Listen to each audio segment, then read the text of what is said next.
Hey y'all, it's Miss A. Today we are going to quickly review all integer operations, add, subtract, multiply, and divide. We've been doing that for the past couple of weeks now. So this video should be pretty short, pretty quick. Let's just get to it. So the first thing we're going to look at is multiplying and dividing. So if you remember, when we multiply and divide, we're going to multiply or divide like normal, and then we're going to use this handy dandy little triangle to determine if our answer is a positive integer or a negative integer.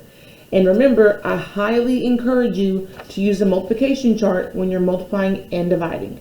Okay? You should have one of these if you're in person with me. If you're remote, I highly suggest that you Google an image for a multiplication chart and then like save it so you can always refer back to it. Okay?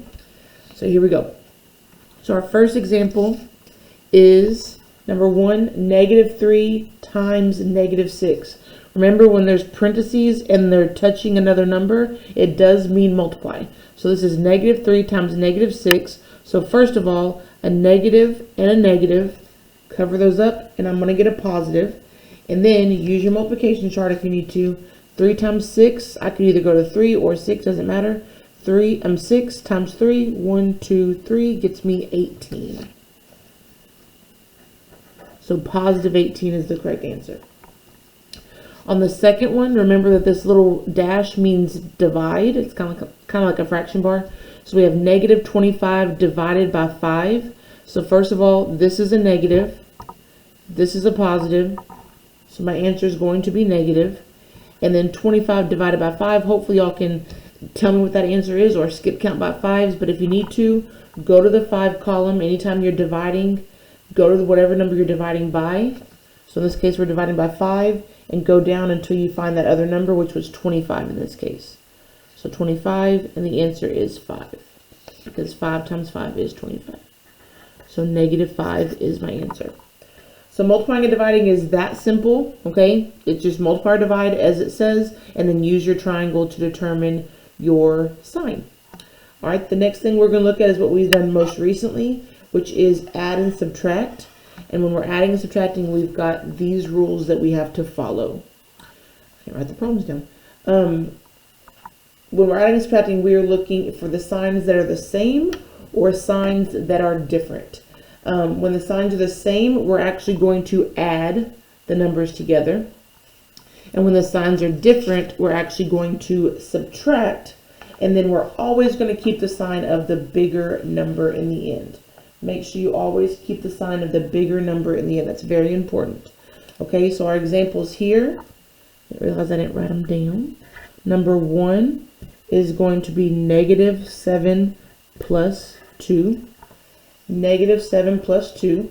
So again, we are focusing on, are my signs the same or are they different? So we're going to look at the number 7. In front of it, I have a negative, so I know that it's a negative number. If there was nothing, it'd be positive. So that's a negative. And the 2 has a plus sign in front of it, making it a positive. So this is a positive and a negative, so the signs are different. When they're different, I'm actually going to subtract the numbers. All right, 7 minus 2 gets me 5. And then I'm going to keep the sign of the bigger number in the end. So 7 is bigger. It was negative, so my answer is also negative. And then my second example here is -5 plus a -3. -5 plus a -3. So the first thing I've talked about time and time again is the fact that I don't like the two signs that are back to back. That looks weird to me. So I'm going to circle them, and I'm actually going to use my triangle like I did up here, and I'm going to make a positive and a negative into a negative. And if y'all remember, I've used the situation before. If y'all been on with me on Zoom, if I tell you something nice, but then I tell you something mean right after that, you're going to remember that mean comment. You're not going to remember the nice thing I said. So the positive and a negative, that negative overpowers that positive, making it a minus sign. And then I bring down the -5. I bring down the 3. And now my 5 is negative. My 3 is negative. So these signs are the same. So I'm actually going to add them together. So 5 plus 3 gets me 8. And then again, keep the sign of the bigger number in the end. 5 is bigger. It was negative, so my answer is also negative. All right, and that's it, guys. Just make sure you take the rules nice and slow. Have your notes out right now so you can refer to them constantly. The more you refer to them, the quicker you're going to actually remember it. Just remember to use your triangle when you're multiplying and dividing, and then use your same sign, different sign rules when you're adding and subtracting, and always keep the sign of the bigger number only when you add or subtract, not when you multiply or divide. That's always the triangle.